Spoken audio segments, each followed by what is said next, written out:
temple, get excited. There's potential to be happier and more confident and more kind and more loving in a way that's awesome for you, in a way that's awesome for others. Be excited that we're making some time for you to be great. And as more people are entering the world, more people are entering the temple, more people are tuning into the live stream, it's great to be here together. Let's just take a moment to acknowledge the other people that are here. Me, you, those other people. We're all here. Buddha. Yeah, all these people dedicated to goodness, all these people with different strengths and wisdom that we're going to share some time together, practice being great. It's not just you, it's each other. And I hope we can feel that we're going to laugh together. We're going to learn together. We're going to encourage each other. So I'll just wait for the last few people to come on into the temple. And then we're going to move into our setting of our intention. Neo. Yes. I don't know if I said last time I was here, but the meditation starts at 1 a.m. for me here in Europe. So don't be offended if I don't show up, because I usually go to bed at 11. But I try to be here when I can be here. I'm honored that you stay up late for us. No, I'm a night owl anyway. Don't worry about it. Cool. Had a fucking update. All right. Okay. Welcome. Come on in, guys. Hello. All right. So we're going to just start with a little moment. We like to call this our intention setting. So I'm going to share with you my intention for this, and whatever I say that sounds good, I hope you can also set that intention for yourself. So I run these sessions because I like to spend time in a community. I like to be with people who want to practice happiness, peace, confidence. My intention is to create an environment that is uplifting, caring, inspiring. But on top of that caring and positivity, I want it to be insightful and awesome. I hope that you have some experiences or hear some ideas today that hit you and transform you and empower you in ways that you're not even aware are possible right now. And my intention for that is that you can move through the rest of your life stronger, giving yourself more happy days, letting go of stuff that used to upset you or bother you, bringing yourself more confidence, making decisions from a more empowered place. Each one of those things I just mentioned is like a little change in the direction of your life, or perhaps a big change. But together, if you just keep making positive changes, feeling happier, being more confident, crafting your mind to be more awesome at every one of the millions of parts of your life, I hope that this isn't just little help and little help. I hope that it's epic, massive help. And bigger than that, my intention is actually to inspire you, to empower you, and for that happiness, for that ease, for that care to overflow to all the people around you. I want every one of you to be a fountain of kindness and warmth and ease and peace, and for your communities to feel better. And ultimately, my intention, what drives me, is I imagine a world where everyone is free from suffering, where everyone is able to watch their mind and see how they're responding to things and shift their perspective, where everybody is driven by kindness and we help and support each other, where we can let go of habits that don't help us. And together we make a more beautiful world, an ever improving, inspiring, caring world. And I hope as you imagine heading towards that world, that inspires your practice with love and purpose and positivity.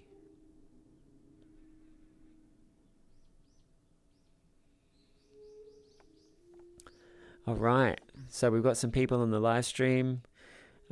Oliver said hello everyone, and Sonia has said hi all, it's great to be here. Happy birthday Neo, hope we all have a good meditation. Good to have you here, Sonia, thank you. Good to have you here, Oliver, and to each of you here in the temple, it's great to have you. If you're there on the live stream, I can't see you other than that you're a number, so please say hi on the chat. I'd love to feel like you're actually here with us. And Arian Pax says happy birthday to me. Hey, thank you very much. It's your birthday. Yesterday was Happy my birthday. birthday, Thank Neo. you. Hey. Happy birthday. Happy birthday. How young are you? 44. I like to Nice. think of birthdays as a celebration of life, but it also makes me think about like goal setting. What would I like to achieve this year? And it also makes me think of when we're born, we're kind of like a blank slate. And everything that we learn, all the cultures that we pick up, all the words we pick up, all the habits we pick up, that shapes us. And then throughout our life, we continue to keep carrying many of those habits and attitudes. But I like the perspective or the skill that we can develop to try and put old habits and feelings aside and try to create new ones.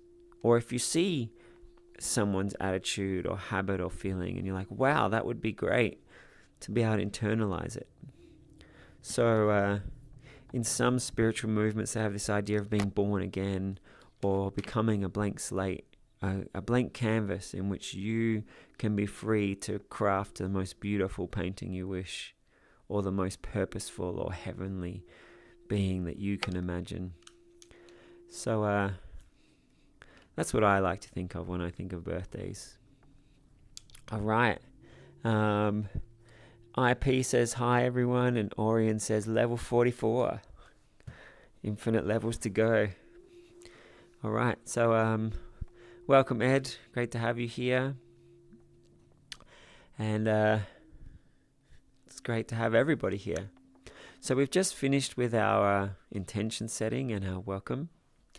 I asked the community for requests for today's theme and meditation, and somebody asked they're bringing their friend and they wanted a crash course.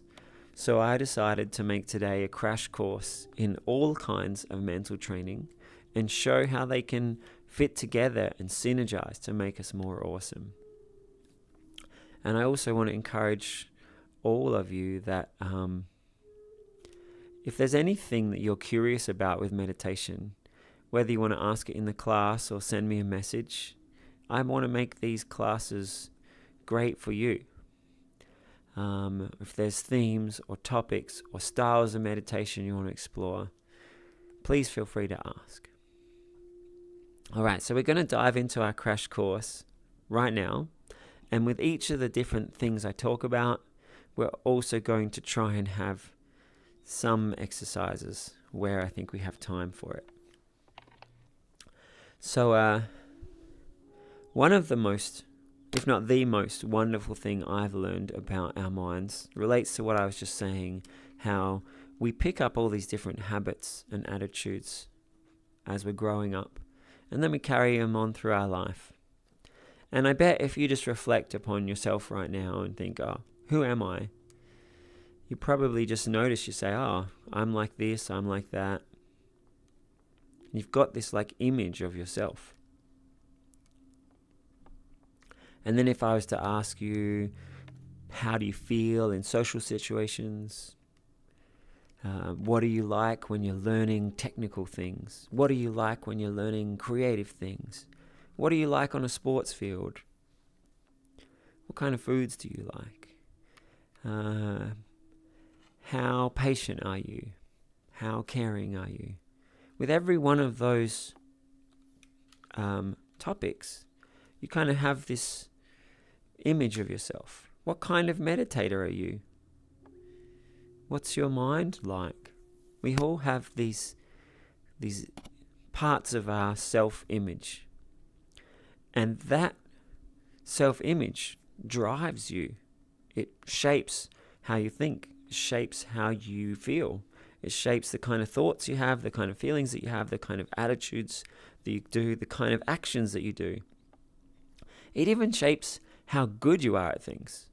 If someone believes that they're great at sport, they go out on the sports field and they'll be mentally practicing being good. And as they go to practice, their body will be ready to perform better. On the counter, if someone thinks that they're really nervous on the sports field, they'll be mentally rehearsing being like that. And then get kind of those results. Yes, there's some caveats. Someone might be overly confident, and instead of practicing being good, they might just be saying, I'm the best. They might be a little self-deluded. But in general, the way you envisage things shapes how you think about what you're going to do, which shapes how you practice, which shapes what you become. Same's true on the way to a party. If you're imagining that you're going to have a great time and you love hanging out with people, that's the kind of feelings that will be growing up in you as you are going to the party. And then you'll get there and you'll be driven by those feelings. You can think how different people would be approaching a social circumstance in different ways. And we kind of get the story we tell ourselves. Similarly, on your way to a temple, if you're imagining the peace of meditation and you're excited or open that you're going to learn some gem that will transform your life, your brain will be just ready to learn and excited, and you'll hear a good idea and you'll be like ready to feel it in a big way and envisage it in a big way. If you're imagining that you're going to come and have a nice relaxed time, you'll come and have a nice relaxed time. And I hope if exercise is good for the body, meditation and mindfulness is good for the soul and the spirit. Absolutely. Spot on, Messiah. Thank you for sharing that.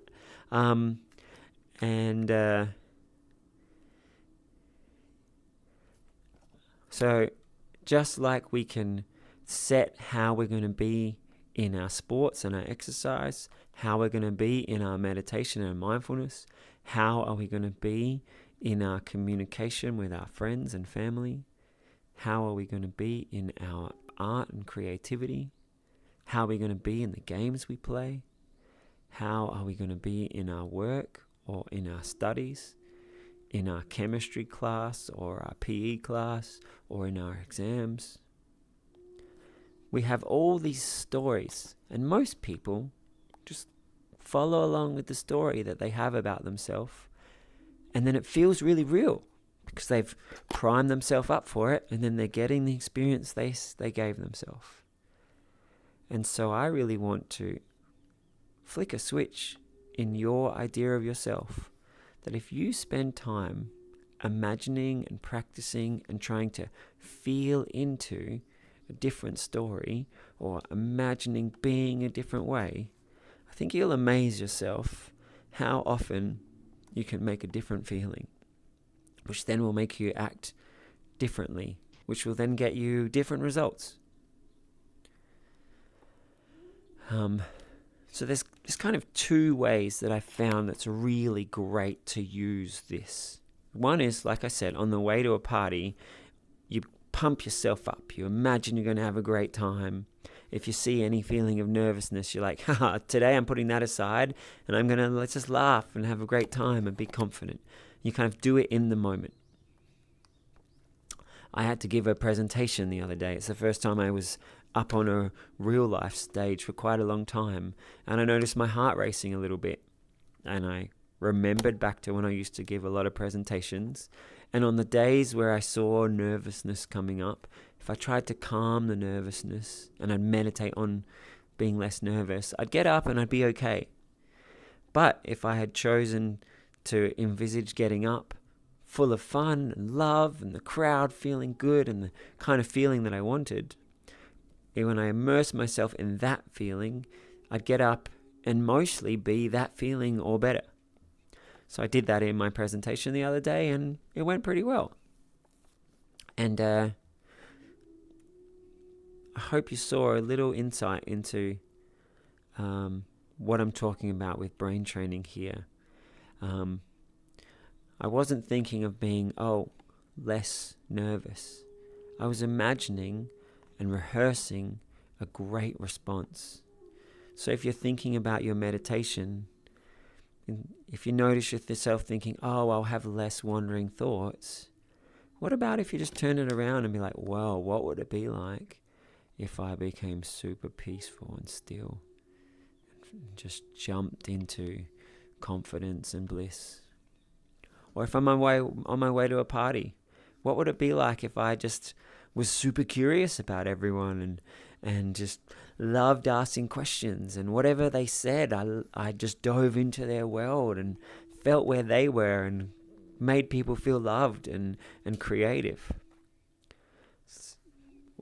As we become brain engineers and we watch our thoughts and craft our thoughts, we can shape them in ways that bring more fun out of you, bring more positivity out of you. I've heard in some spiritual movements, people talk about like getting into your heart instead of your head. But I want you to phrase that your thoughts and your feelings are both your friends. They're both awesome for you. The way you think about things serves you and makes it wonderful. And the way you feel about things serves you and makes it wonderful. All right, so there's my first. All right, so Messiah just wrote, I don't have thoughts. I'm the one experiencing thoughts, observing them. Yeah.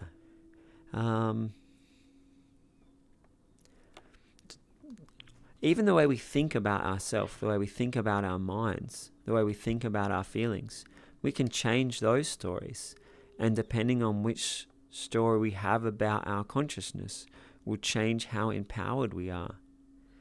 How we respond to something. If a thought comes into your consciousness, the way you relate to it or deal with it can be vastly different depending on the model you have about yourself and your mind. And my hope is that every one of you crafts a way of thinking about yourself that's as empowered, as confident, as awesome as you can imagine. And that will just keep getting better over the years as you keep finding ways to be happier, to be more empowered, to be more at peace, to be more in the present moment. So I said today was a crash course, and here's my quick overview of my first life, brain, meditation, mental tip. The way you talk to yourself, the feelings you practice, they really shape who you are. And so many of the stories we have, the way we are here, the way we are there, they feel so real because we've been practicing them for so long. But if you spend a bit of time getting into a different state or practicing a different state, it can be wild how differently you can perform, how differently you can feel. You can surprise yourself with new levels of skill or new levels of ease that you never knew were possible before. I'll say one more thing, and then I want to ask if anyone has any questions or comments about it. So I said one way of doing that is like in the moment, on your way to a party, pump yourself up. Or on your way to an exam, imagining that you want to be calm, focused, and you're just like a machine that works your way through it. So in the moment, we are able to get into a state and practice it. But I've also found it can be really great to pre-prepare. So, for example, I used to be very nervous, and I wanted to really reprogram that.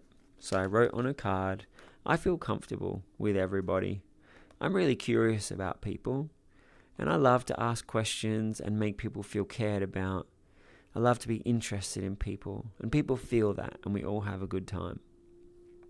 And 3 times a day, I would read that, I would say it, and I would imagine what that felt like. And I'd be that person, just for a few minutes in the morning, a few minutes in the day, a few minutes in the afternoon. And after practicing that a bunch of times, that became how I related. And so this pre-training is an amazing superpower. And I encourage you to think of what would be some awesome changes for yourself, and pick a few and try and do them 3 times a day for a month. That's 100 times that you would have practiced some awesome feeling or some new habit. It doesn't even have to be a big thing, from like nervous to being completely confident. It could be just feeling okay, or I tie my shoes faster, or I put a little bit more fruit and veg on my plate, or I like to smile at people. It could be, maybe some of those would be big things for you. Some of those might be little changes. A mix of easy changes will be an easy win, and some big changes.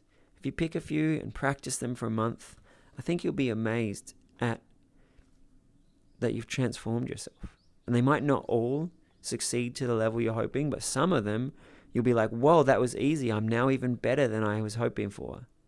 And that's wild. And as you keep doing that in your life, you just keep making you more awesome. All right. Does anyone have any responses, thoughts, questions about this life tip? I have a question. Yes, please. Okay, so I'm like ISO. Okay, I experience my thoughts. Like, I watch my thoughts, okay? Mm-hmm. I'm very aware of them. My issue, and what I've been studying for the probably better part of 20 years trying to figure it out, is the psyche. So, like, to give you an example, I am antisocial, bad, and I have reasons. I have trauma behind that. So I don't trust people. And, to give you an example, you walk by someone and they just hit you for no reason. It's those things. So I have bad antisocial issues. So, like, what I'm trying to figure out is, how do you deal with those traumas? Because I know how to work with the psyche. You have to prove otherwise. You understand what I'm saying? You have to give it a type of proof to change it. So there's still a lot of things that I'm dealing with, that even though my mind isn't hounding me, it's all internal, with anxiety, depression, PTSD. You understand what I'm saying? Totally. So it's like, how do you deal with that?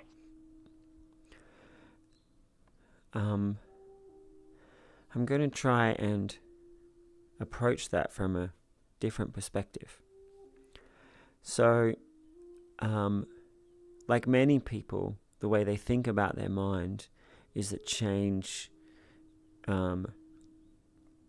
is, you need to convince your mind, you need the evidence, or it takes a long time, hard work.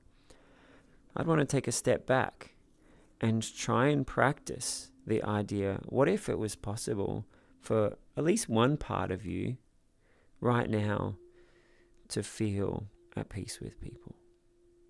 What if it would be possible right now for a part of you? Some people, they move through life and they feel at ease with people and they have a great time. What if it was possible for you to have some time of being one of those people? And I would hope you would create an idea of your psyche, that one part of you is free. One part of you is liberated from all that stuff.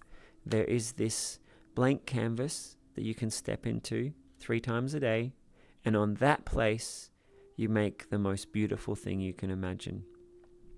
And yes, sometimes when you try to step into that place, the fear and the anger and the bad memories might step in. But as much as possible, you try to imagine, hey, I'm just going to leave all that at the door. I'm just going to have this little bit of time where I make this easeful, peaceful, beautiful place. And when you have envisaged being really comfortable around everyone, and you being compassionate and patient, and you making people feel good, I think you'd find as you create that part of you, you will have more of those experiences. And then those experiences will then start to convince those other parts of you of like, hey, this is really possible. Now, once that peaceful, empowered part of you is strong, it can then be good to kind of hold both of them at the same time. Like, maybe it is wise to still be careful about how close you let people to you, or what you let people know about you. Or maybe when you're in this loving, confident place and you've found that talking to people in a different way gets different results, maybe that part of you will heal those other parts of you. In fact, my hope is the peaceful, confident part of you becomes so big and bright and shiny and wonderful that it can easily fill those other parts of you with love and awesome.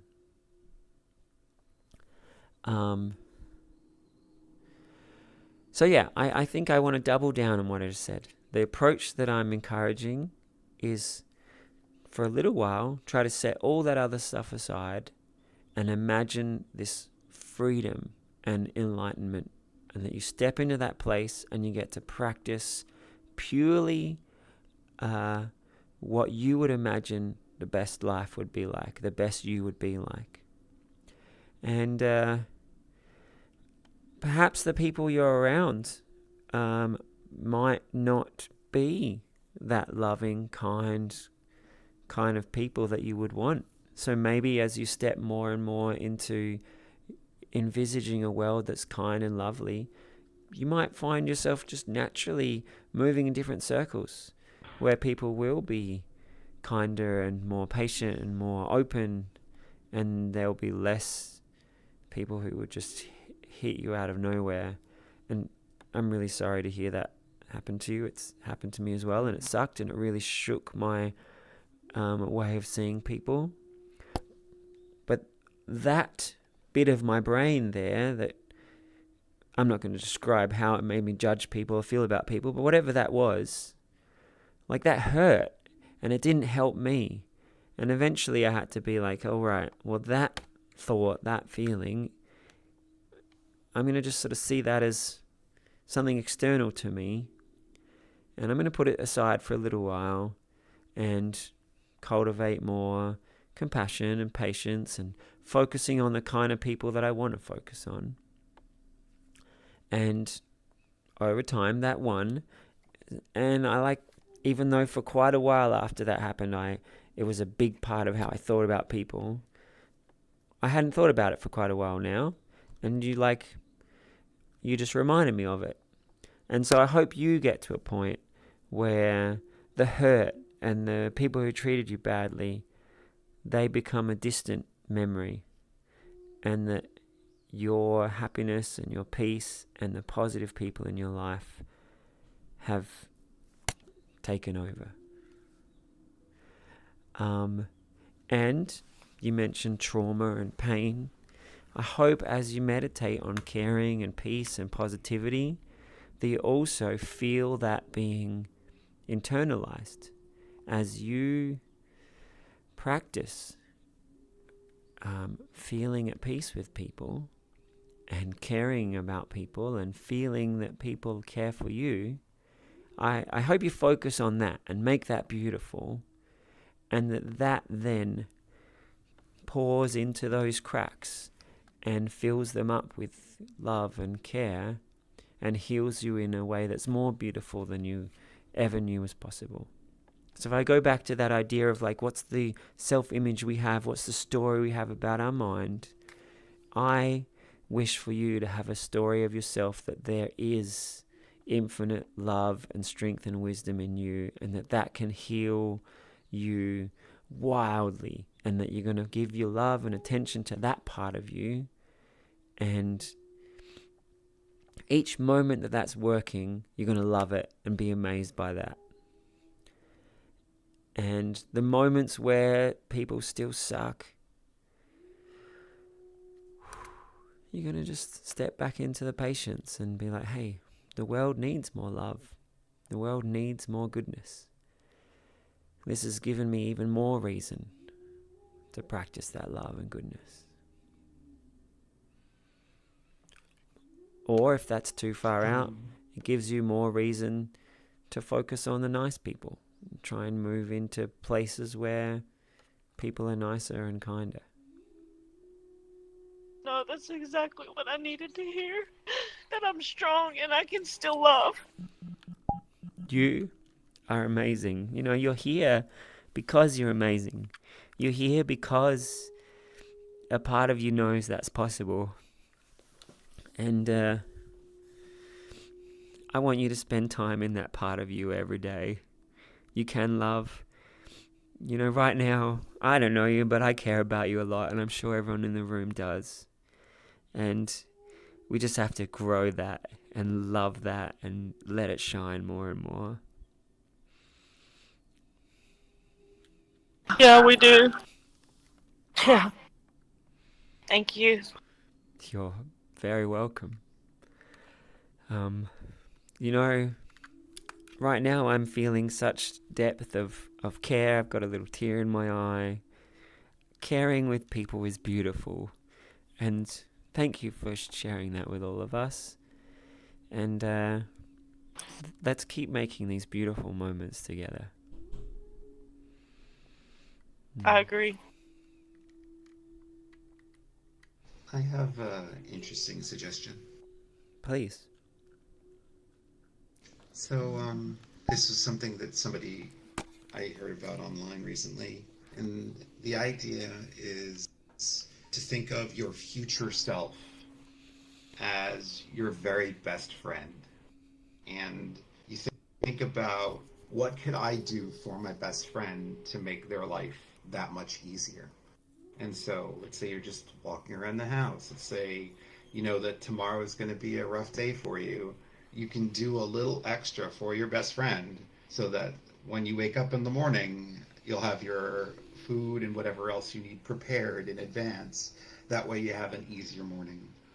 And so you just start thinking about that. It's like, my future self is, I want it to do whatever I can to help them. And for me, at least, helping others is a very driving guide point for me. And so you just have to start doing more for yourself. So yeah, start thinking about your future self as your best friend. And whatever you can do to help them, it'll make it a lot easier for you to think about it.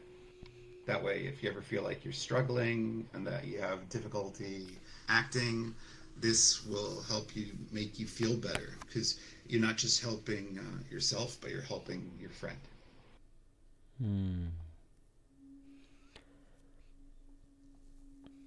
Thank you, Ed. So I said that after each life tip, we're going to do a little meditation. So I think I'm going to guide a little meditation based on what Ed just said, and based on what I was saying, kind of merge the two. You know, we can hear nice ideas. So when we take time to imagine really imagine your future self and see them and feel the caring, that's when it changes from an idea to something powerful. And the more you meditate on that and the more you feel it, the more powerful it becomes. So we're going to do a little meditation. I'm going to make the theme mostly about you being at ease with people and confident, be able to love, to know that you're lovable. But if you're already feeling awesome about that, or you're not relating to that, I'll throw in a couple of other things you might want to do, or you could just take it totally in your own theme. I think it sounds good. All right, so let's all get comfortable in our seat.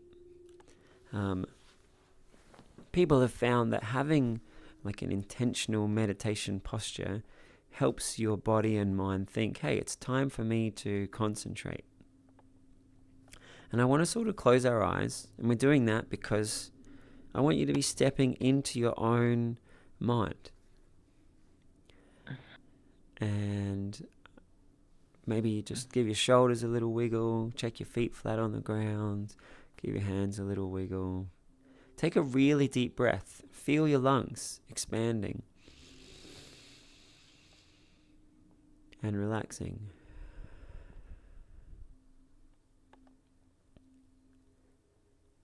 Take another deep breath and just enjoy the soothing feeling of flowing the breath in and out.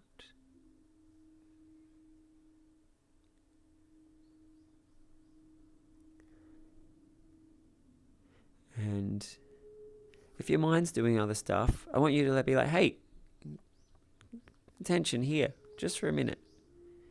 Cool, we're going to do something pretty nice for ourselves. All right, brain, come on. We're going to take another deep breath and try to really feel the relaxing feeling of the breath. Expand the lungs and then let your arms and your legs feel relaxing.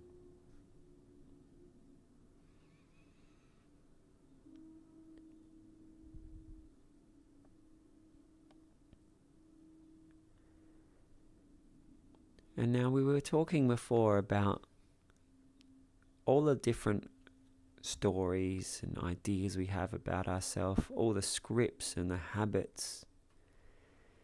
Like if you imagine you're standing inside your mind and you could just see them all around you, the different pictures, the different feelings, the different colors.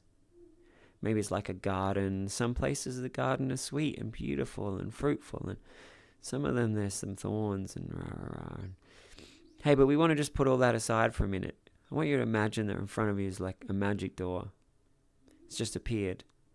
Whoa, and it's getting clearer and more strong. And as you touch the door, it kind of feels easeful. It's like this wave of peace. And you open the door and you step inside, and it's everything else just is disappearing behind you into this space of freedom.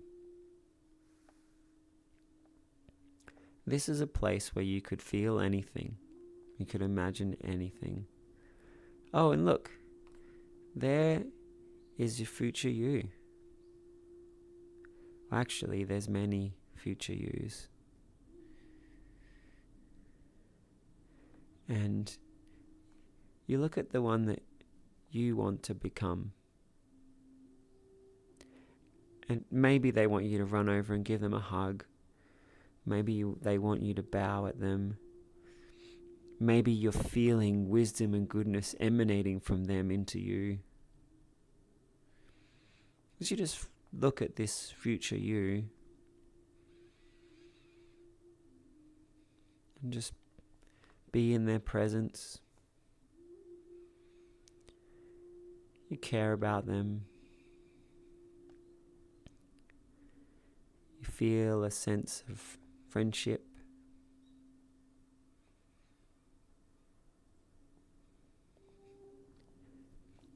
Maybe you're noticing the kinds of feelings or thought patterns that will be very important to practice.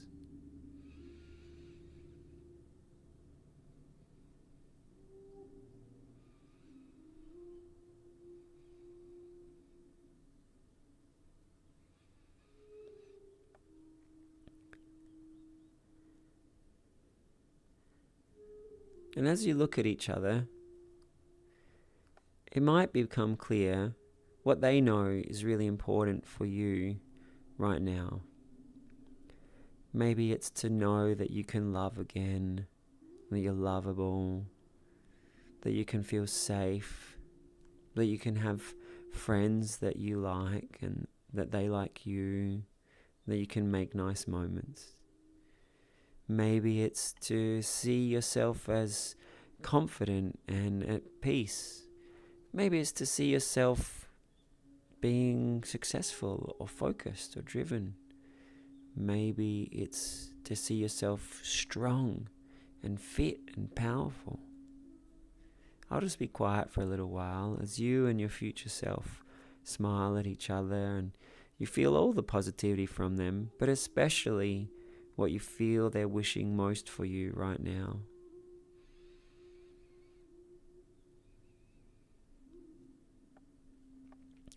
Or perhaps you're feeling what you are wishing most for them.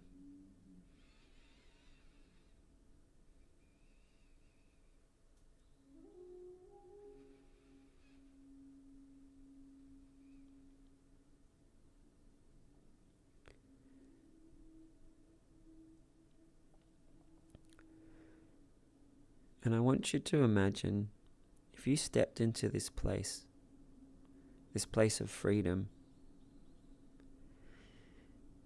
and you felt these positive transformations, and you grew them, and you magnified them, and you made them bright and beautiful. If you did this every day, in this space of freedom, there's one part of you that's empowered and free, could have beautiful positive feelings, could have confidence, could have skills, could have whatever you chose to practice. Let yourself envisage, let yourself be this person that you're becoming. Every day, spending some time in this place of freedom and growing it. Growing lovableness, growing confidence, growing creativity, growing ideas, growing good habits.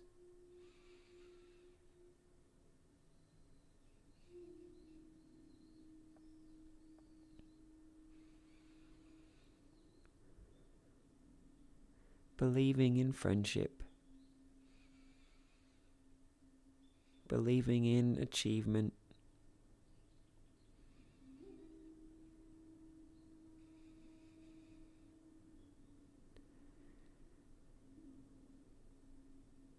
being at peace,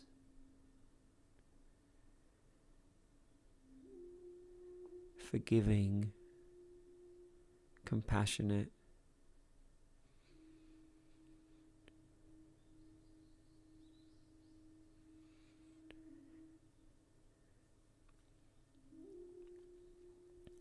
perhaps as you have a moment with this future self,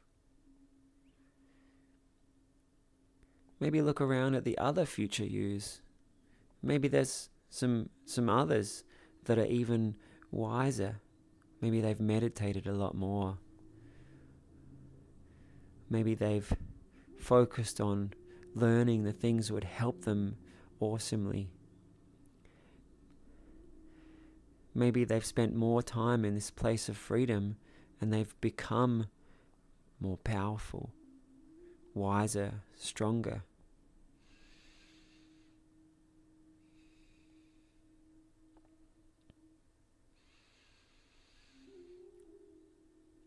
Just take some strong breaths.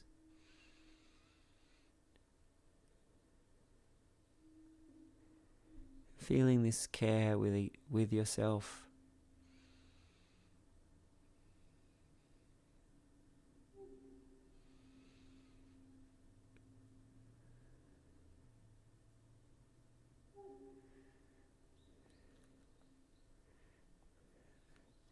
And now I want you to know that the way many people move through their mind and their life is they carry these stories. These stories feel real. They're caught up in them, and change is hard. It's just changing a word here or there or struggling with the feeling. And I want you to imagine you've now got a superpower that you can just let go of all your stories, all your self-image.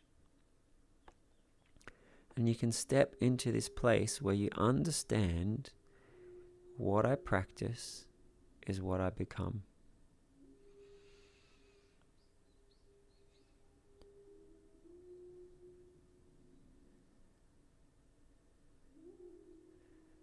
I am free.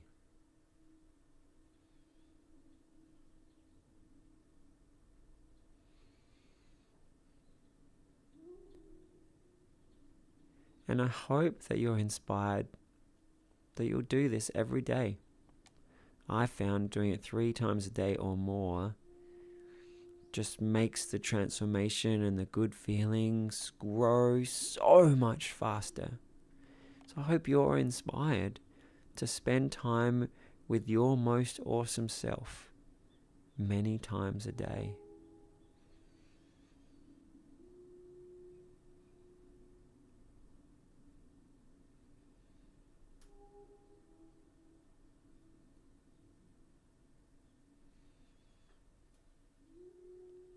I hope you feel that in your gut.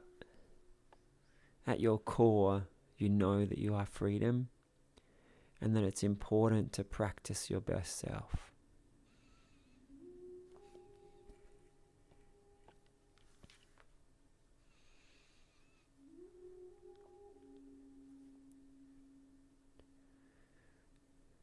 Doing this as a gift for you for tomorrow. The you in a month who's practiced some change 3 times a day. Do it as a gift for them to feel that they love others, for them to feel that they're at peace, for them to feel confident and wonderful.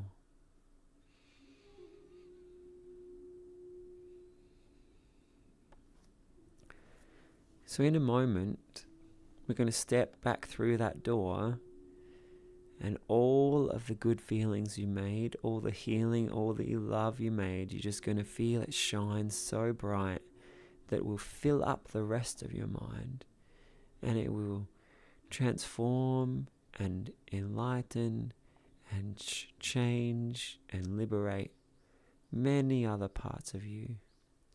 So as you bow or hug to that future you thank them for the time together.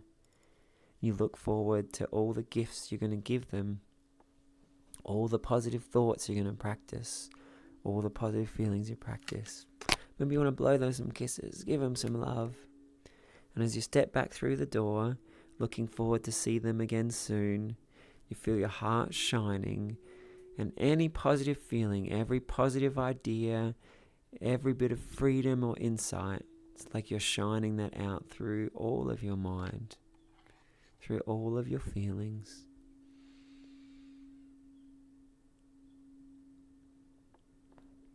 And in a moment, you're going to open your eyes and be back in the temple, and you're going to feel that you've transformed yourself in some ways. You've been practicing and cultivating transformation. Some of those things you might feel like, hey, they've already changed. I stepped into something great, something beautiful, and it's part of me now. And some of them, you'll be like, yeah, I can feel it's on the way.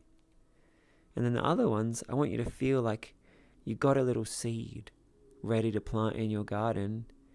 And if you practice it, if you go into that place each day, you're going to make that seed happen.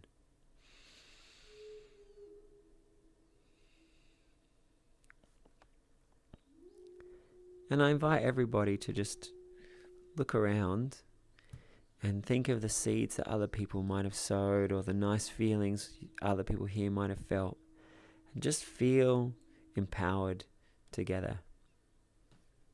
Go and look around, make some eye contact with someone.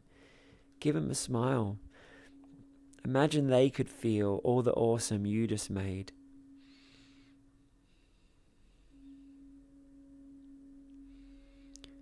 Some of you may have had profound experiences just then in that meditation. Some of you might have had just some nice ideas. Some of you had some peaceful, nice feelings. Try to feel the people who felt the most profound things. I mean, for me, that was really amazing. I hope you're imagining how powerful it was for me. And as we feel it together, we're still growing those positive things. We're still cultivating that goodness. And now, as we've stepped out of the meditation, I want you to decide how you're going to talk to yourself.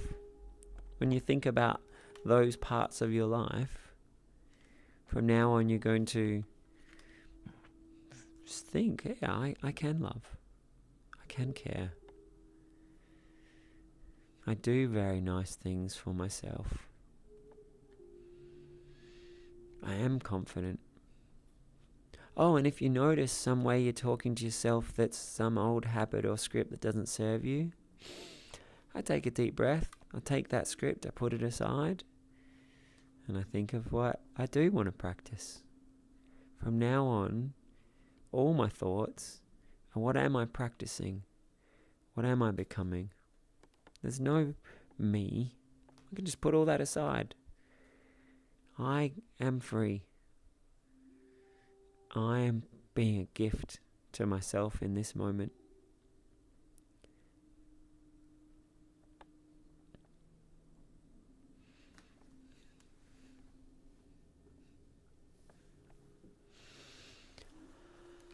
Alright, so we have a bit of a tradition here that after meditations, I invite people to share. And first of all, I want people to share nice feelings they had or nice insights they had. Let's kind of bathe in the goodness. And then after we've had a bit of time of sharing the good stuff, then we might have some questions or something you need to deal with. But yeah, has anyone got a nice moment or a nice feeling they had or something about the practice they just want to describe that was interesting or felt good or felt transformative? Maybe you want to affirm to everyone, whoa, I'm awesome. And now some of you, I know, might have had something great, and you're like, oh, that's too awesome to share. But if you had something great, please share it. It's a gift to everybody and to yourself to share when you have those amazing things happen. Amazer? So when future me was looking back at me and giving me advice, I got this strong sense of, what am I waiting for? Why am I waiting for things? I should just do things. I just felt a wild drive within me, like a fire burning. It was really good. It was really positive. Let's all take a breath and imagine the fire burning inside you.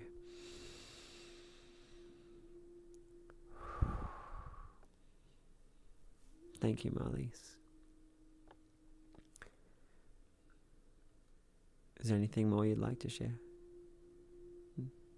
No Hero, did I see you had something you wanted to say?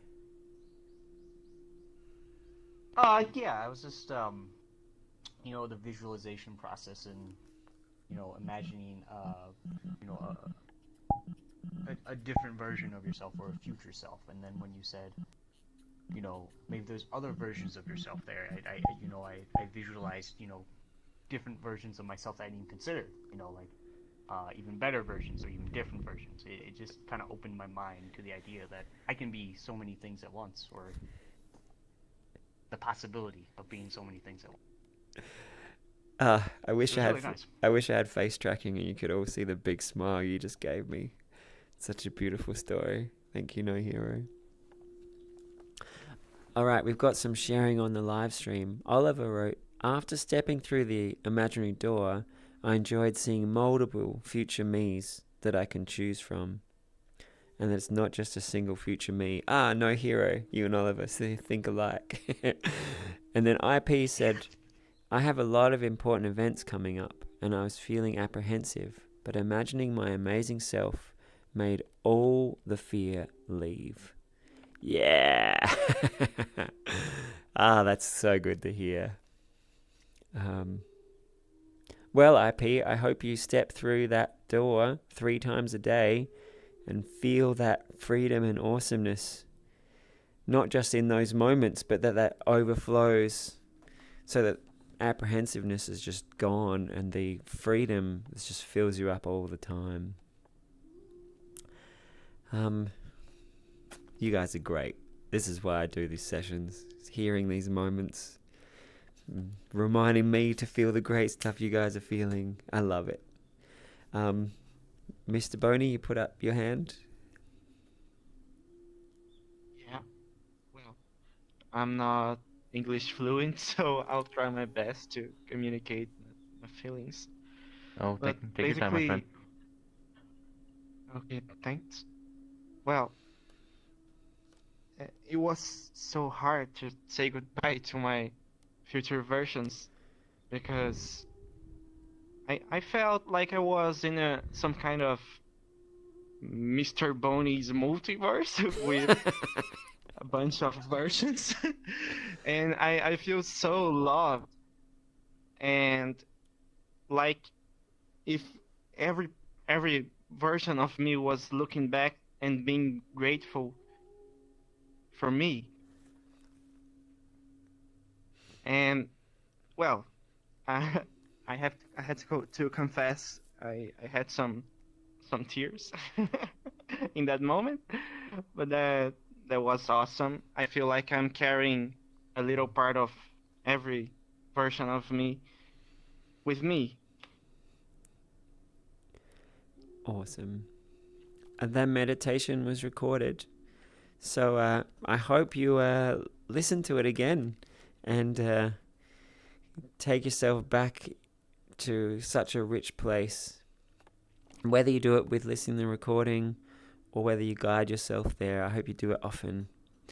And many of you may find that listening to the recording again sometimes takes you there in a way where all the positive things I tried to craft into it get even more powerful. So I'm trying to feel what you just said about carrying a piece of all of those different awesome versions of ourselves. And I love that you brought in that superhero reference. Yeah, Mr. Boney's multiverse. Woo! Yeah, that was great. Thank you. I know it's an old movie, but I almost made reference to The Matrix when Neo first is being trained by Morpheus. If you haven't seen it, it's a movie from the 90s, and they're plugged into artificial intelligence, and when Neo's realizing that his whole life had just been all these programs, they step into this place where they're like, hey, here's a construct, this blank canvas of total freedom. And then they start programming him all these super skills. And I hope every one of you who's seen the movie can envisage yourself like that. You are now your own super brain programmer, and you are now in this place of freedom where inside your place of freedom you can be anything. You can step into any way of being.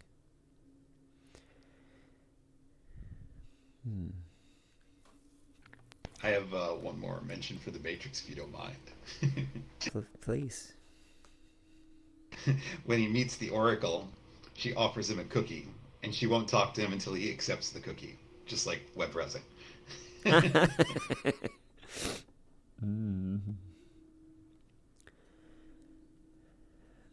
Mindmaster, you had something you wanted to share? It's preferably this is pretty long because in essence before I came here I came up with approximately about 6 questions roughly.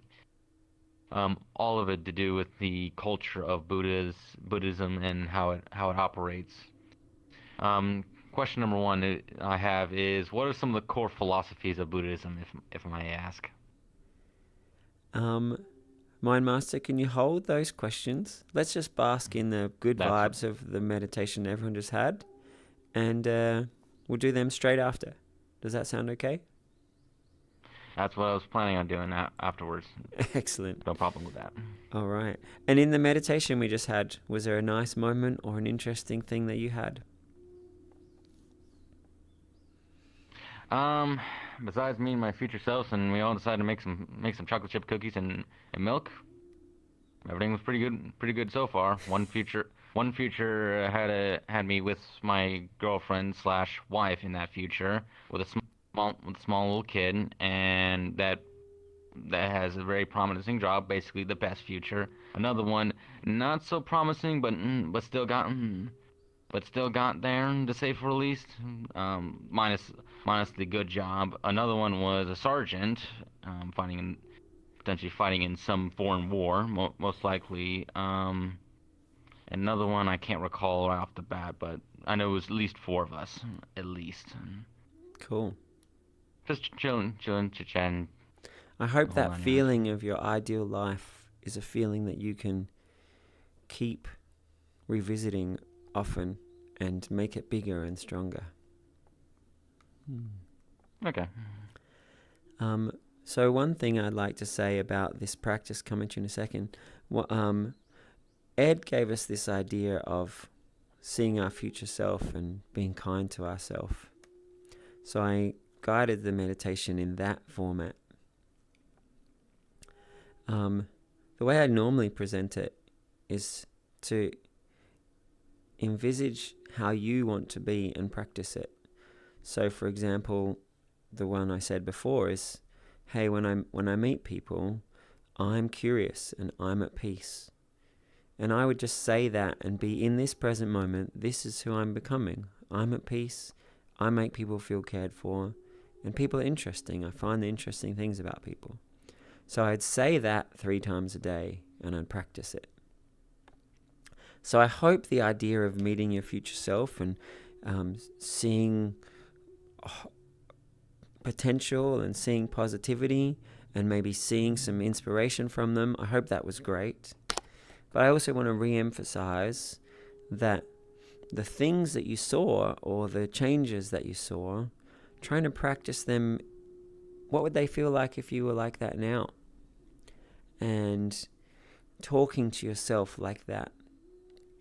If you take that practice 3 times a day as a gift to your future self, or as a gift to the world, or as a gift to yourself right now, and you practice a new script, something specific, not just, hey, my whole life's great, I've got a great job and my family worked out great, but like, I work hard, I learn hard, I make relationships that are caring and loving, I'm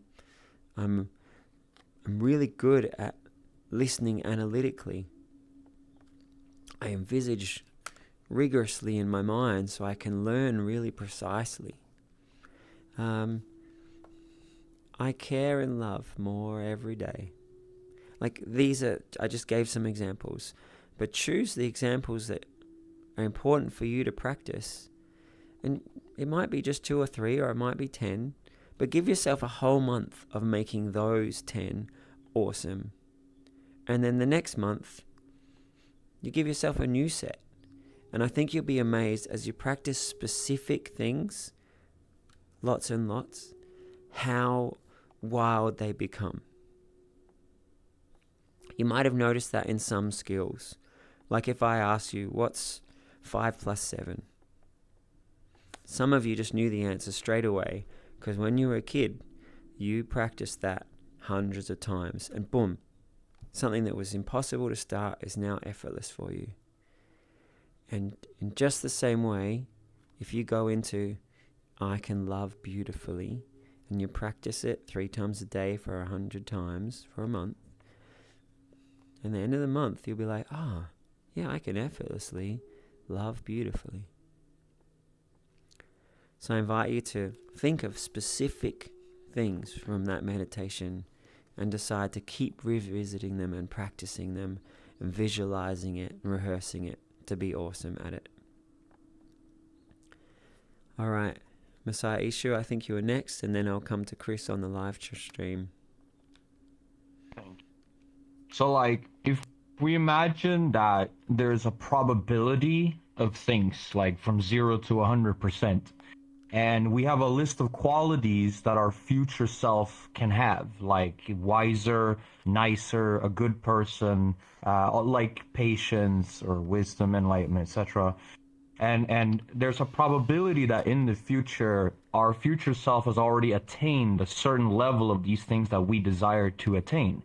And so all we got to do is bridge the gap between now and the future and bring that future to us right now, and just be confident and believe that it is possible, and then we slowly transform.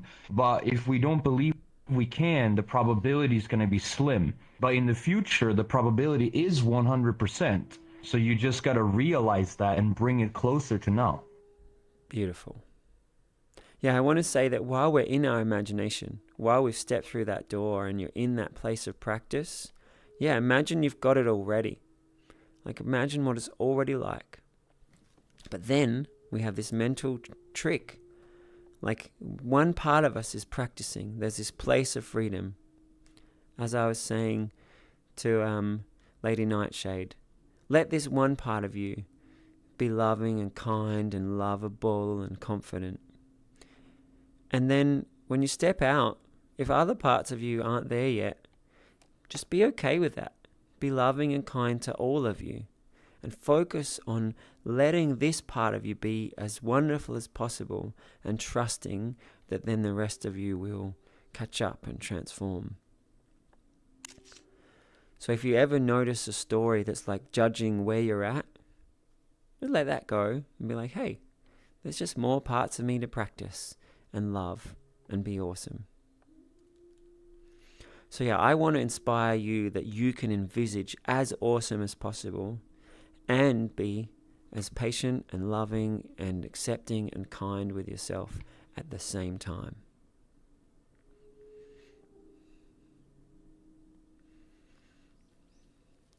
Thanks for sharing, Messiah Isho. I liked that envisaging, like, hey, these different levels we're going to hit in the future, and like bridging it. Kind of makes me feel like gamifying, like, hey, what level is my compassion at right now? Oh, I want to level that up. Or what level is my confidence at right now? Oh, I want to level that up. It feels like I could play with those percentages like some kind of game dashboard. I'm not sure if that's what you were envisaging as you said it, but I love that when we talk about this together, it inspires different creativity in each of us. All right, jumping over to Chris on the live stream. It's hard to put it into words, but I feel like something heavy inside started to crack. As if it's hard to believe in something better. But Chris, I just want to ask, so this heavy thing that was starting to crack, it's like some part of you starting to believe in something better. You can't quite believe it yet, but the heavy thing's cracking, like you know the seed's going to break through and that better thing's on its way. Is that what you meant? Orient sent a love heart to all of you.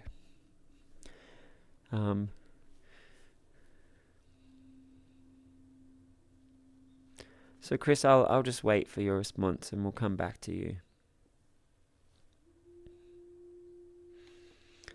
All right. I'm aware of Mind Master's questions. So is there like one or two more people who would like to share something or help us feel something nice from their meditation? Lady Nightshade, would you like to share how it was for you?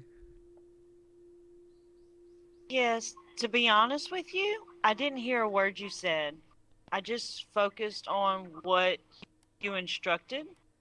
That even though I'm going through what I'm going through, and I've gone through what I've been through, that my love is still needed. And that's what I meditated on. Because this world is horrible, and I'm still needed. You know, and that's what you made me realize, I'm still needed. Because I look at spiritual development as harmonics. Okay, and like I went from a 12 down to a 1 when I had already elevated from that 1 from my childhood, and then I get stuck right back in it again. So I'm not quite sure what God's trying to teach me, but I fell from that 12 back to 1, and now I'm having to climb. But I had lost hope and I had lost faith in males, so it's like I'm just focused on that. Maybe they weren't the right person, but maybe I have hope now that I am needed, and I will find the right people. I just haven't found those right people yet, if that makes sense. So, I was in that 1, and I lifted myself up to that 12, and then had some horrible things happen to me, and fell back down to a -10. And some parts of me are back up to that 12. Right? But hearing you just say that you're still needed made those other parts of me feel their purpose some more. So thank you very much. And yes, you are needed.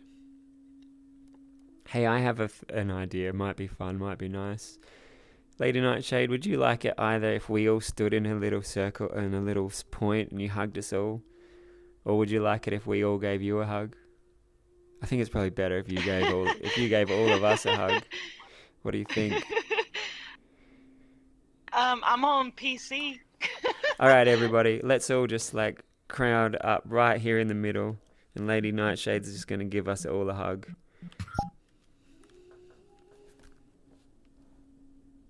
I can try. You inspire us, and we inspire you. Our love's needed together. Hey, lady, never forget who you are. Yeah.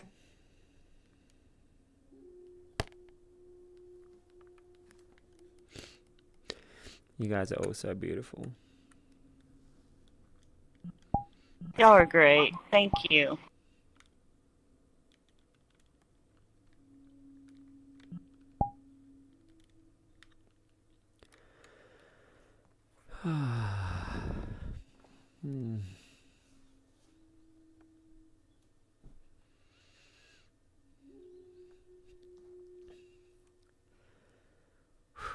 The thing I've noticed is that a lot of people will sometimes try to make you forget, like your own calmness, your peace, your wisdom, your meditation experience. They will try to instill their lack of confidence, like onto you.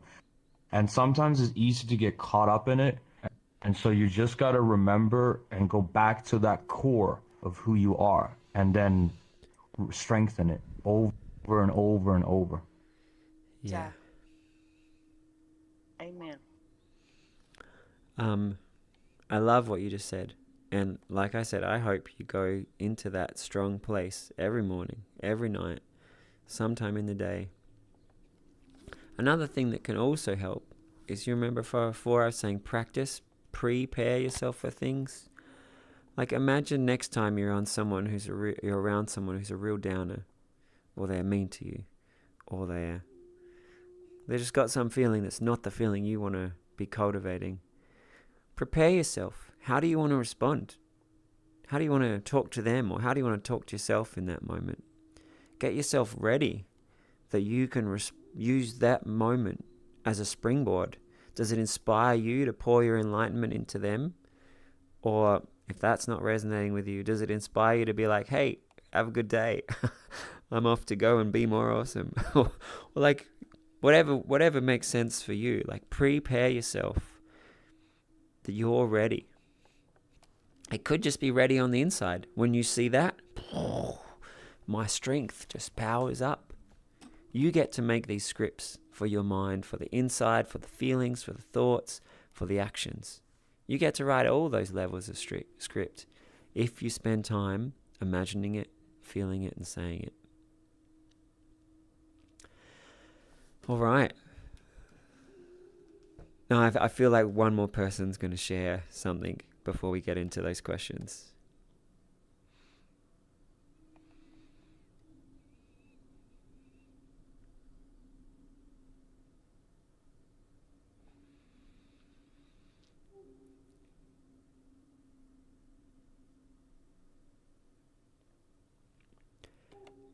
If you're thinking about sharing something, but you're not quite sure what it is, give me a little wave and I'll encourage you.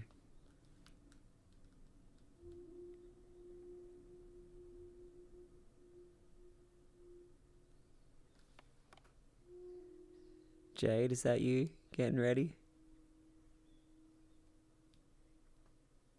Good.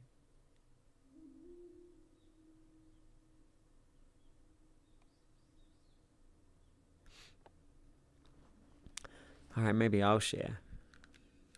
So when we stepped into that door and there was that place of just expansive freedom, I stepped into the matrix where I could just load up anything.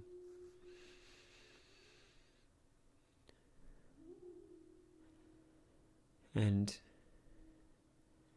I was imagining if everybody in the world got to step into that place.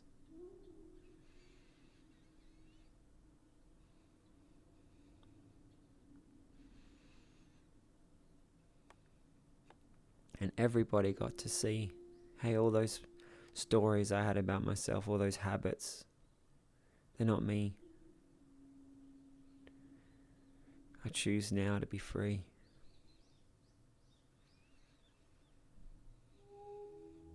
And all being there together, we choose to support each other, remind each other, encourage each other.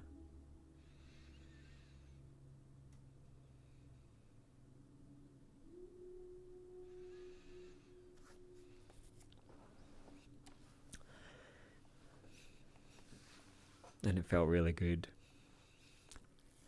So yeah, that's what I wanted to share. All right, Mind Master. Let's do one question at a time.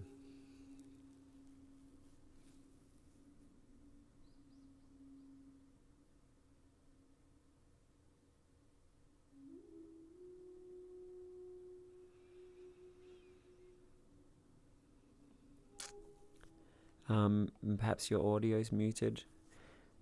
And you're absolutely right. My apologies. The question I asked was, what are some of the core philosophies of Buddhism, if may ask? Awesome. Well, first I want to say that I know that we are here in a temple that looks quite Buddhist, and some of the teachers here identify as Buddhists. I personally identify as a scientist and a passionate cultural connoisseur. I want to learn what's awesome and wonderful from everyone in the world.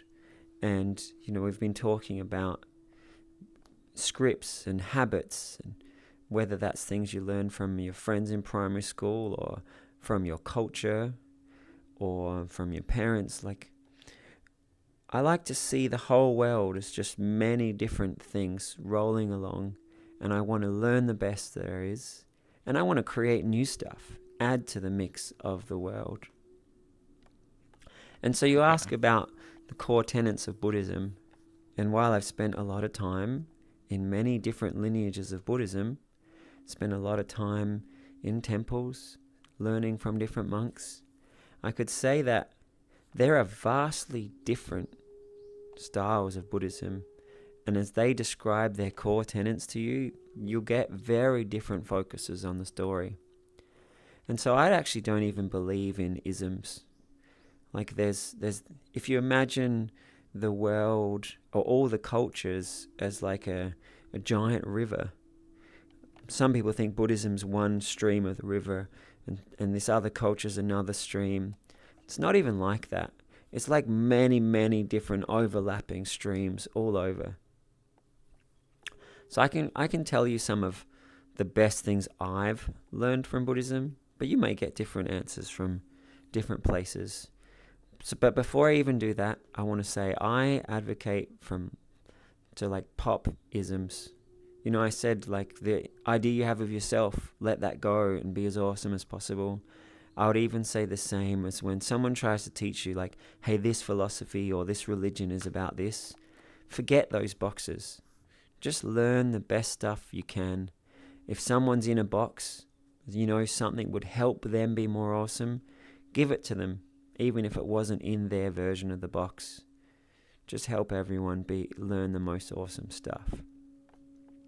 But then to answer your question, what I've seen most resonant from the most kinds of Buddhism that I think's most helpful from what I've seen across many people is the Four Noble Truths. This idea that in life,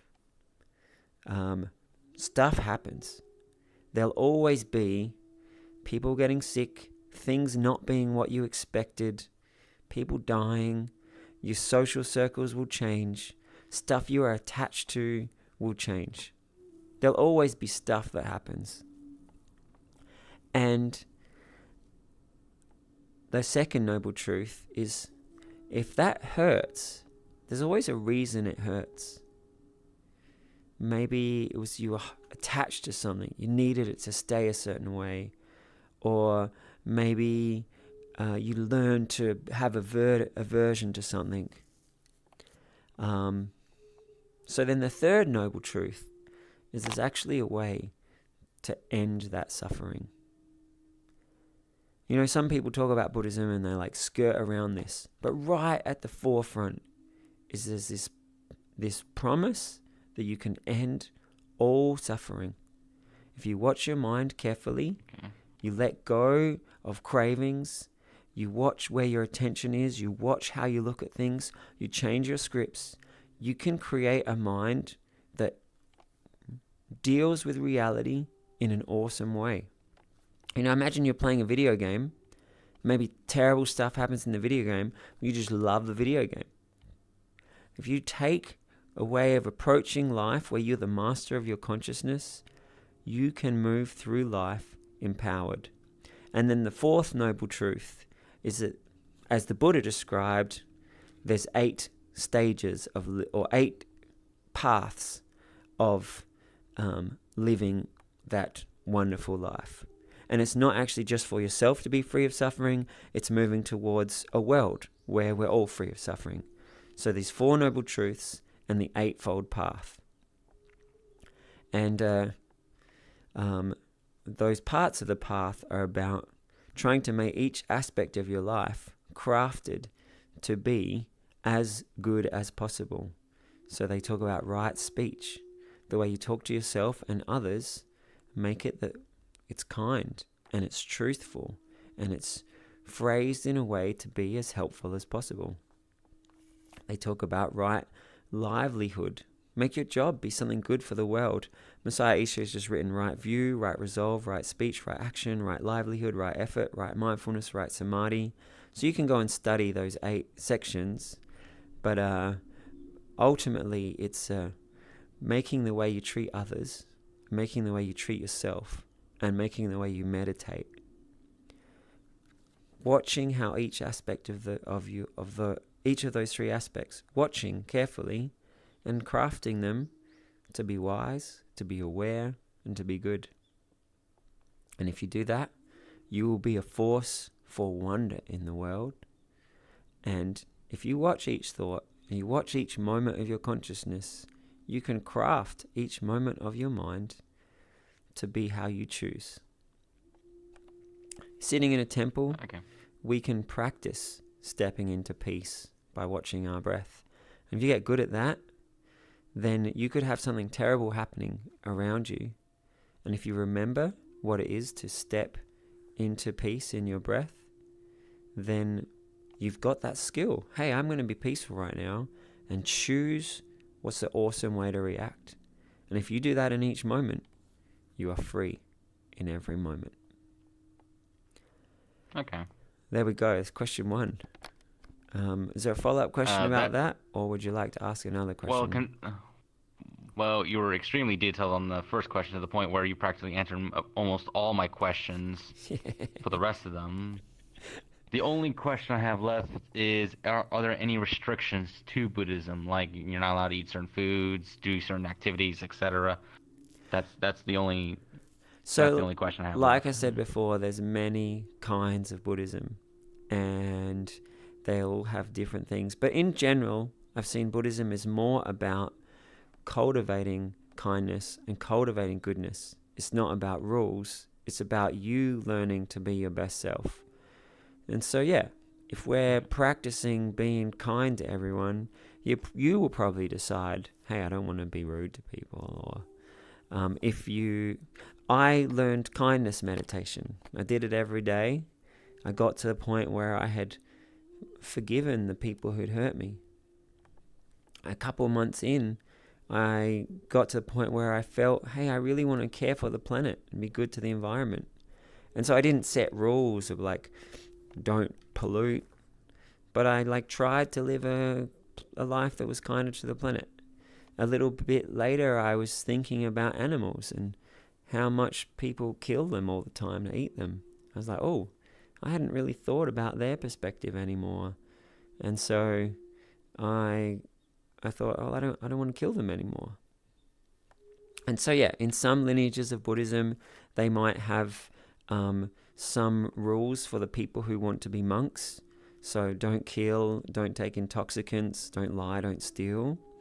But I think those rules are for the people who are like taking levels of devotion. They have extra rules for the people who are hardcore monks, and they have other rules for people who are doing some of the different exercises. But as I said, every different lineage does different things. I'm all about popping the isms, and I would encourage you to imagine the best world, what awesome people would be like, and just try and be one of those people and encourage other people to be their best. Okay. May I add something to that? Please. Okay, I don't know if any of y'all, I mean, I look at it as an ancient text. But anyway, so like if you just pay attention to your body, you'll notice if you eat processed foods or a lot of meats, your body drags. I don't know, that's what it does for me. Like I get draggy. You know how people after they eat a heavy meal, they fall asleep? It just makes them drag. So I learned from experience, and I know we're in a Buddhist temple, but I just look at it as an ancient text. The Bible tells you exactly what you should and should not eat. It tells you that because when you eat those foods, your energy level goes up. So you're raising your vibrational level. So it's very important to watch what you eat. God tells you not to eat them for a reason, or the Bible tells you not to eat them for a reason. So to take what I heard that was most awesome about what you just said is like watching your body. You asked about Buddhism, and I said there was these 8 folds, or eight parts of the path.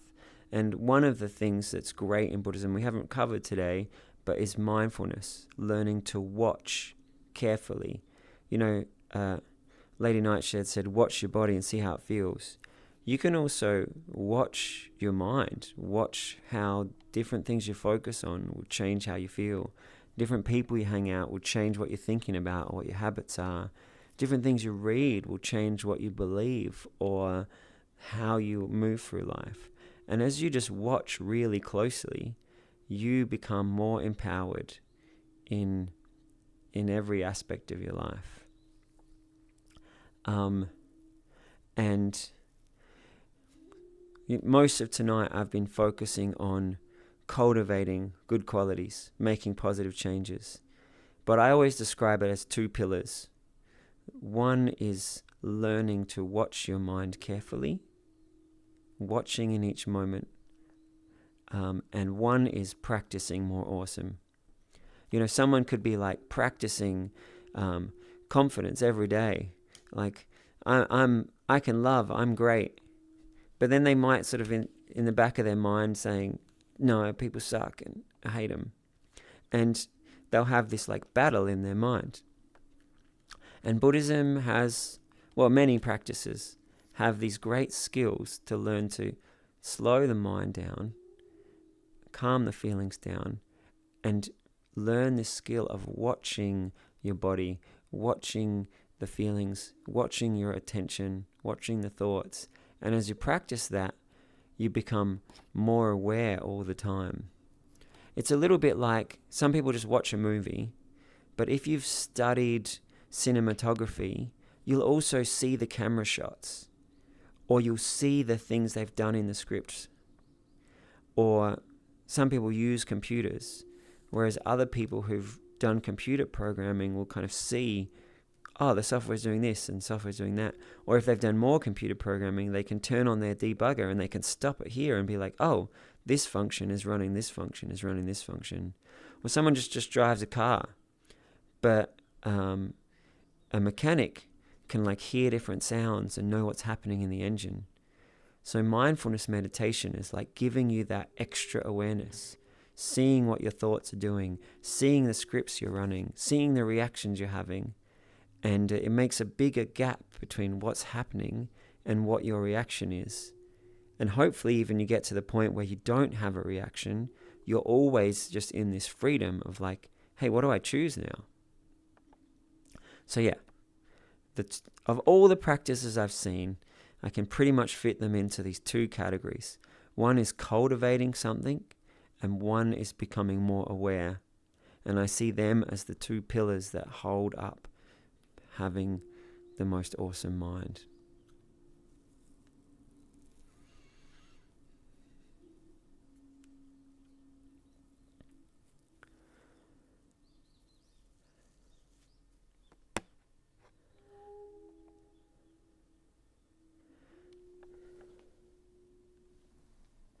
So,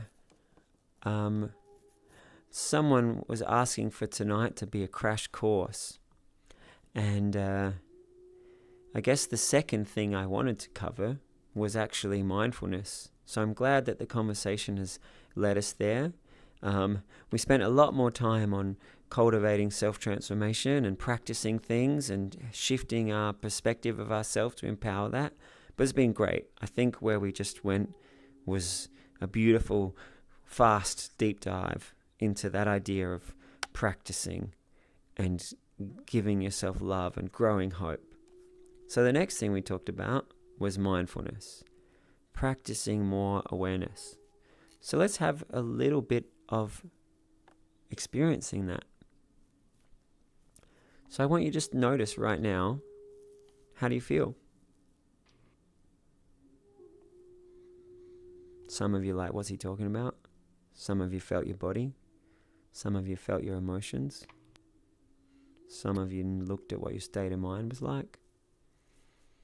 But do it again. Just what's your awareness like right now? Lady Nightshade's feeling hope.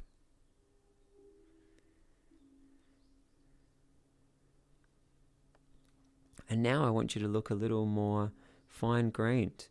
When I said hope, did you feel hope? Or did you think of the idea of hope? Or if I'm quiet for a little bit, does your eyes move around? Or do you think about different stuff? Or you're looking at things?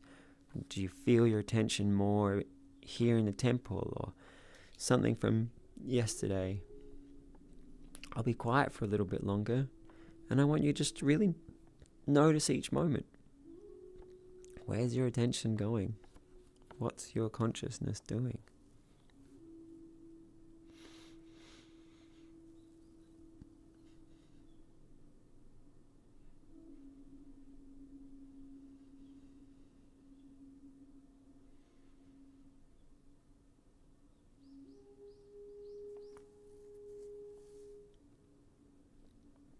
Some of you might have noticed that just by trying to observe, your mind actually became still for some moments.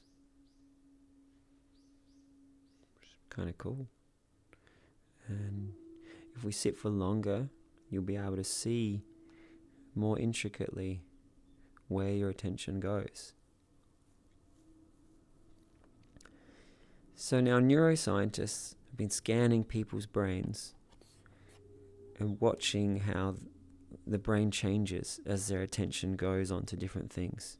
The back of your brain comes alive when you're visualizing things or when you're looking at interesting things.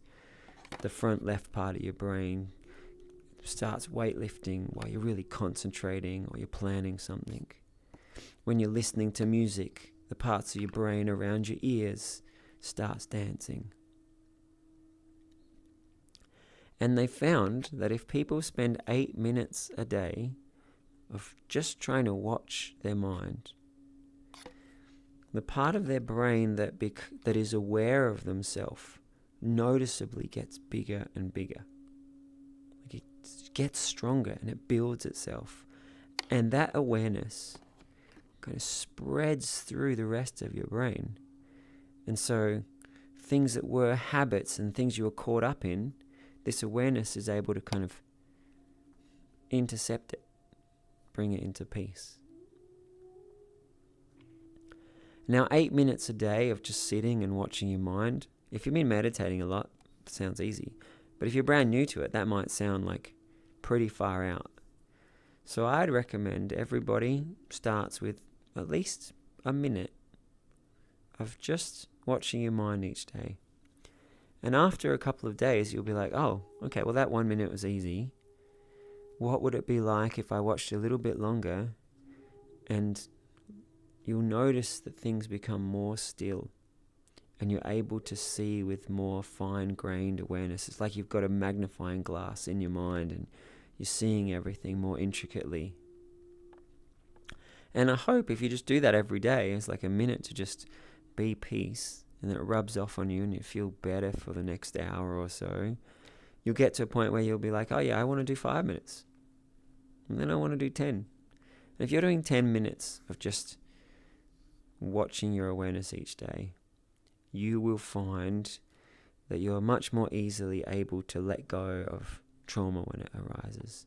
Or you're much faster at noticing when you've reacted to something. And you're able to just step out of the reaction and be like, hey, what would my wise self do right now? Oh yeah, okay, I'm feeling that. Cool, I'm going to respond wisely. Now, whether it's just watching where your attention goes, or whether it's holding your mind on an anchor, like feeling the breath coming in and out, and just keep coming back to that anchor so that you're aware, hey, right now I'm watching my attention. Here's my anchor. I see when my mind will moves, but I'll come back to it. Giving yourself that minute of watching your mind each day, as well as giving yourself a minute of 3 times a day stepping into that freedom and practicing being awesome, I would encourage everybody to do that. It adds up to maybe 10 minutes of your day, but if you do it each day, it gets wild. It makes you feel at peace. It gives you freedom, gives you more love, more happiness, more ease. And as you get those rewards, you'll probably want to do a few more minutes of peace, a few more minutes of confidence, lovableness, happiness. Ultimately, I'd love to inspire all of us, the whole world, to have time each day to deeply feel the peace and the stillness and watching their consciousness each day. I'd love to inspire the whole world that we spend time each day feeling compassion flowing through us more and more beautifully, and where you practice being awesome at a few areas of your life. And that you keep doing that to see exponential improvement, because you've taken something and you've practiced being awesome and you've refined it to feel it, to be it, to know how to move, to know how to think, to know how to talk, to be that awesome thing you've chosen. That's my wish for all of you. But of the things we've shared today, taking time to practice being awesome, taking time to just watch your awareness, I hope that you've been inspired that you'll do it again today and that you'll do it again tomorrow.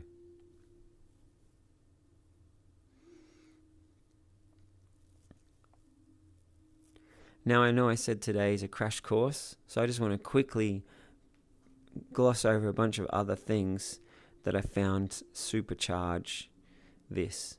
So, exercising, physically doing stuff to get your heart pumping, getting sweaty, making your body strong makes your mind strong, and makes us happier. I hope everybody exercises a few times a week. The benefits of how you feel, not just in feeling fitter, but in feeling happier, having less time feeling down, or no time feeling down, feeling your mind empowered, feeling your body being strong. Exercise is great. Definitely Lady Nightshade. And so yeah, definitely want to encourage everybody to exercise a few times a week. Find some sports that you love. Find some aerobics class that you love. Put on some music that makes you feel wonderful and dance. Encourage everybody, get your body, mind pumping. Another thing that I'd really recommend is to read. Read positive books. Read philosophy. Read psychology. Maybe if you have someone who reads spiritual books and they can guide you through the wise parts. There's some wisdom in amongst spiritual texts. But I'd be careful because as in all of them, there's also many things that are false and can be confusing.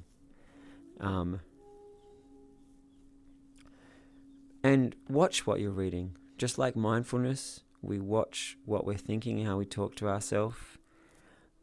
Watch what you see on the internet or what books you read, and try and focus on the things that will help you, which will bring you more peace, which will bring you more kindness.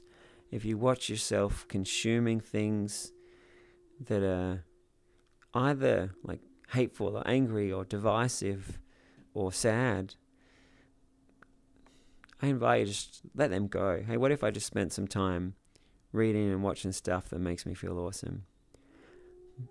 And maybe even a little more. You might notice some stuff you're reading and focusing on is just neutral, but then you spend time thinking about neutral stuff when you could have been thinking about the people you love. You could have been focusing on your creativity, making some art that inspires you. You could have been learning some wonderful skill. So I invite you to try to level up your mental diet. Focus on stuff that's great. All right, another awesome life hack that I found is there are some really good mental tricks to help our memory be better. Now, mnemonics, learning how to visualize memories being locked together, or organizing how you think about stuff. And now some of you might be like, oh, why is he mentioning that in this meditation place? But yeah, it's really good for learning and studying, to learn tricks to make your mind better. But it's also awesome for personal development. If you've learned that taking a memory and visualizing it like this gives you this much recall, but visualizing it like that helps you remember it perfectly. If you take the same thing to some kind of habit change and you're like, whoa, I'm going to visualize it in a way that sticks, then you've learned how to make transformations in a way that sticks. Or if you've trained your subconscious to have this awesome memory, and then you're meditating and you feel my love is needed and important, and I remember it and it sticks with you forever, that's awesome. So practicing intentional memory skills is something that I'd encourage everybody to explore at some point. All right, I think that's my crash course. Watching how we practice, watching our scripts, and intentionally taking time to practice the things that are awesome. That's number one. Practicing mindfulness, observing your mind. And yes, we have more classes where we go deeper into many ways and the intricacies of being awesome at watching the mind more closely and going into deep stillness so you can see much more fine-grained all the details of your consciousness. But yeah, practicing observing your mind, practicing training your mind. Exercise. Learn memory skills. Oh, and I guess it was kind of hinted all the way through, but I want to say it explicitly as well. Kindness, compassion meditation, a world where people care about each other, where you are patient and understanding and loving. It's a more beautiful world. So yeah, compassion actually fits into the first one about cultivating good stuff, but I'm going to give it a special mention because a loving world is a more beautiful world. You will be happier when you're shining with love, when shining with kindness. Sometimes when we're not thinking about others, we can hurt them. And by spending time in love and kindness, you'll make decisions that are kinder to those around you. Just automatically, kindness will flow through you. Kinder to the world, kinder to non-humans. Just being more conscientious or more considerate. And if everyone was considering everyone, the world would be much more lovely. So yeah, of all those things, we could have done a much deeper dive into each one, and that's what we do here. So for those of you who's your first time, please keep coming. And I gave the crash course today because it was requested. But yeah, often we'll pick one of those themes and go much more deeply into it, into practices and into philosophies about it. And while I said that I'm into no isms and no beliefs, I have found beautiful things from all different cultures. So while I am a little bit irreverent, I don't want to just be stuck in believing some set is true. I also love to honor and respect those things that are amazing. So I hope that you all keep coming and the community keeps bringing strength and peace and love and ease to each other. We're going to have a little closing meditation and a dedication in a minute. But has anyone got any quick questions or something nice you'd like to share before we have our closing?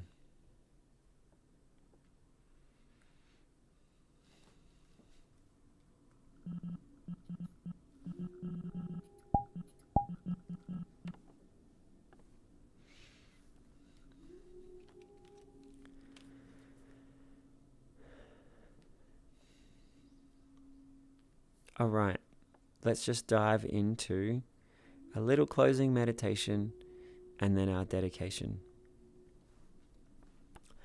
So if you're brand new to meditation, you can think of it as like having a story read to you.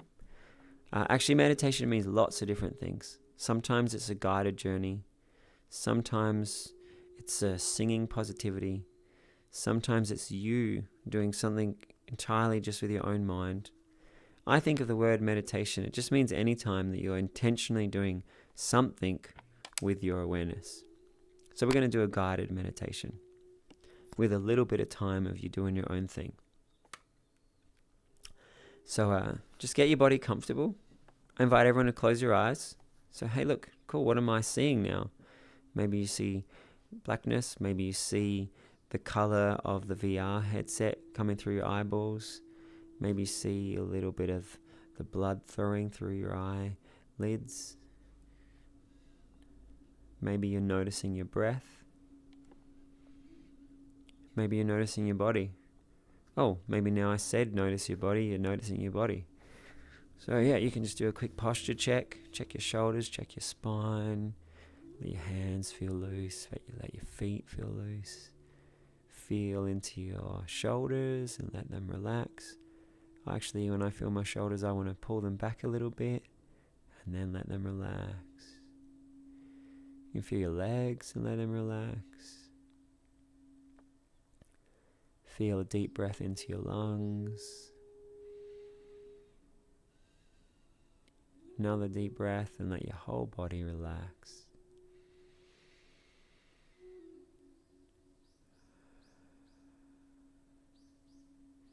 And you can feel your neck. Feel how it's balancing on the spine. A little bit of movement back and forth in the head. Find how the neck and the spine can feel really good. And then the back of your head relaxes and your ears relax. Your jaw relaxes. Your cheeks and your eyes and the top of your head. You take a deep breath and feel the whole head and neck. It just feels good.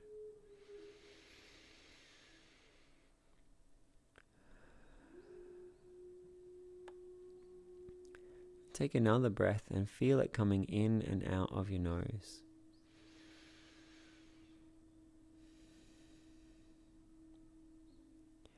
And notice, where is your attention? Is it there right in your nose, or is it around your nose?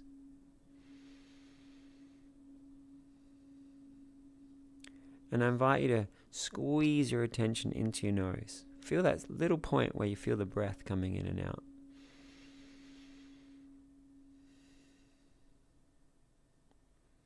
And we're going to play a little game.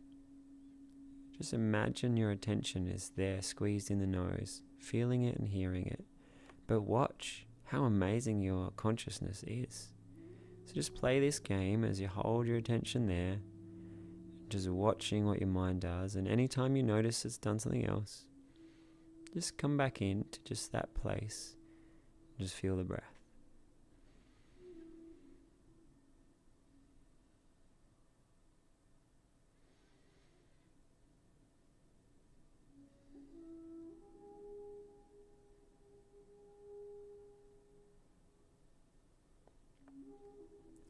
It's pretty amazing. In your consciousness, there's a sense of space, and there's ideas, and there's feelings, and there's images, and maybe you're thinking words or hearing sounds. It's pretty wild to just observe all your consciousness. But let's just try and stay on that place in the breath. And at the same time, wow, notice how much is in your mind.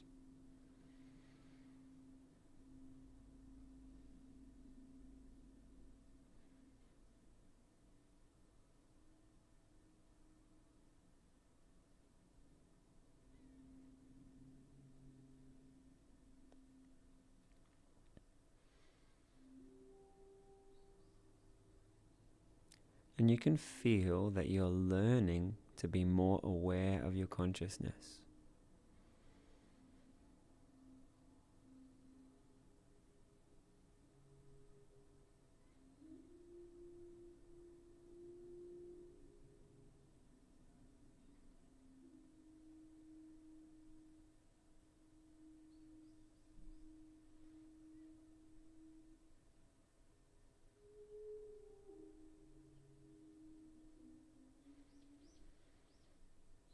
Then we'll play another little game. This time, I want you to imagine that your attention was so completely in the breathing that everything else disappeared. Your mind's just having a vacation. It's just surfing the breath up and down. Just pure peace.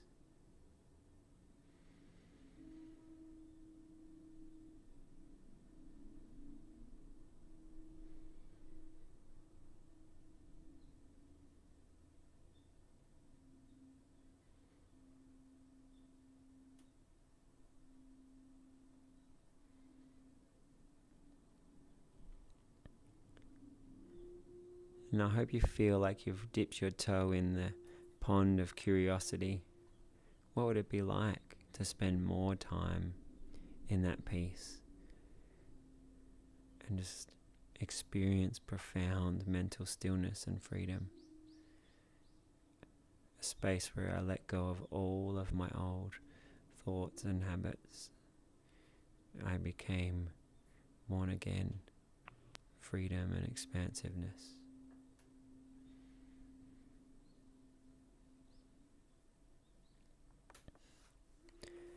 We're going to finish our session by making a little dedication.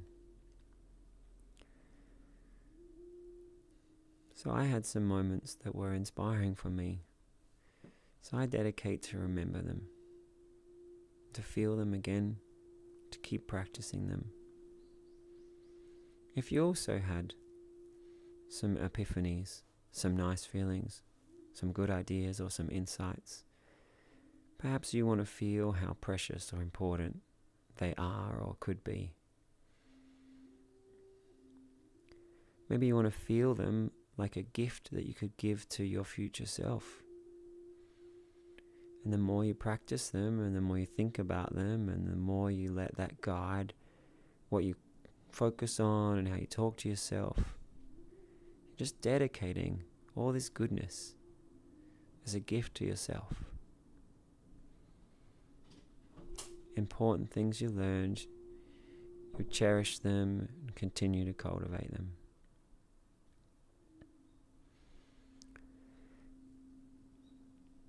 Maybe you'd like to dedicate this even bigger. Positive practices that I do could bring peace or happiness to others.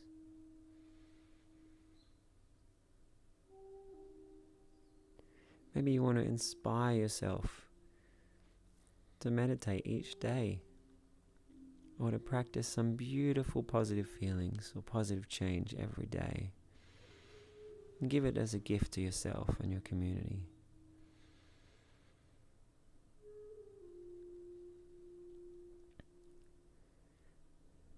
Maybe you'd like to remember stepping into that place of total freedom, wisdom and transformation, and imagine if everyone was doing that, the kind of world we could create.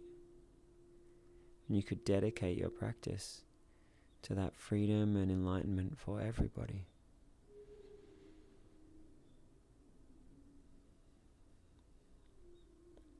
Your love is needed.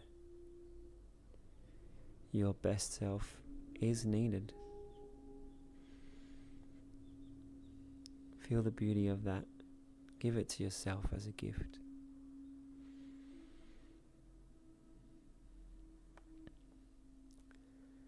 So everyone out there on the live stream, thank you for being here.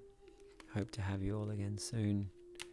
Wishing you wonderful peace, ease, wisdom, and love.